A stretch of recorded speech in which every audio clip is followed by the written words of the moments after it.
एक बार एक प्रोफेसर अपनी क्लास में स्टूडेंट को एक कहानी सुना रहे थे।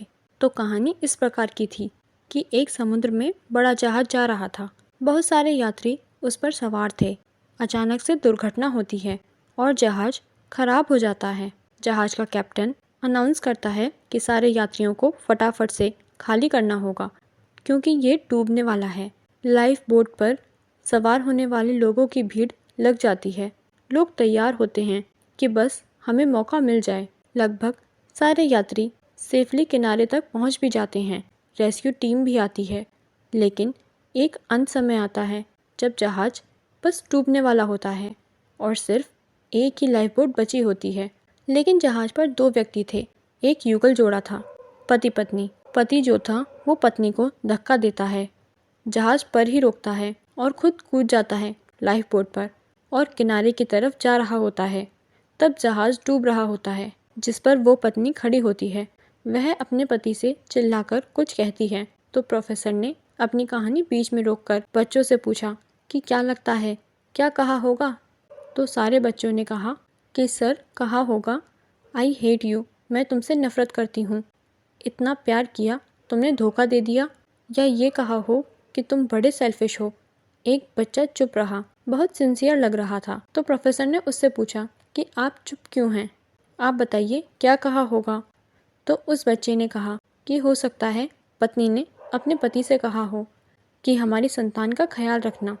प्रोफेसर चौंक गया। उन्होंने कहा सही जवाब, लेकिन तुम्हें कैसे पता, तुमने कहानी सुन रखी है। उस लड़के ने कहा नहीं सर, मैंने कहानी नहीं सुनी हुई। मेरी माँ बीमार थी, जब अपने जीवन के अंतिम क्षणों में थी तो मेरे पिता से यही कहा था कि मेरे बच्चों का ख्याल रखना। प्रोफेसर ने दुखी से कहा आपकी बात सही है, जवाब सही है। उस पत्नी ने अपने पति से यही कहा कि हमारी संतान का ख्याल रखना। प्रोफेसर ने कहा लेकिन कहानी अभी बाकी है। उन्होंने कहानी आगे बढ़ाई। उन्होंने कहा उस जहाज पर जो महिला बची थी वो उस जहाज के साथ ही डूब गई और जो पति था वो किनारे पर आ गया। घर पहुंचा, वहाँ उनकी बेटी थी। उस छोटी बच्ची का लालन पालन किया, उस संतान का पालन पोषण किया, उसे पढ़ाया लिखाया, उसका विवाह करवाया।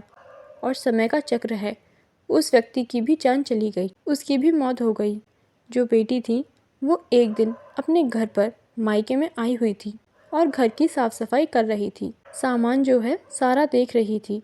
तब अलमारी में उसे एक डायरी मिलती है जो कि उसके पिता की थी और उस डायरी के अंतिम पेज पर लिखा हुआ था कि मुझे माफ़ करना, मैं उस समय समुद्र में तुम्हारे साथ समाना चाहता था, लेकिन चाह करके भी ऐसा नहीं कर सका।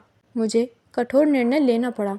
हमारी संतान का पालन पोषण आवश्यक था, इसलिए मैंने तुम्हें वहीं छोड़कर खुद की जान बचाना मुनासिब समझा।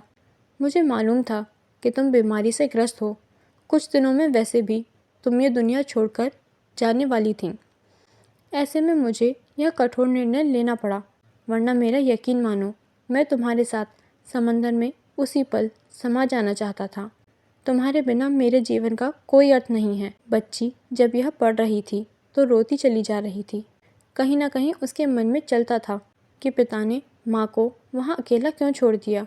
लेकिन उस दिन, उस क्षण उसे समझ में आ गया कि पिता ने ऐसा फैसला क्यों किया।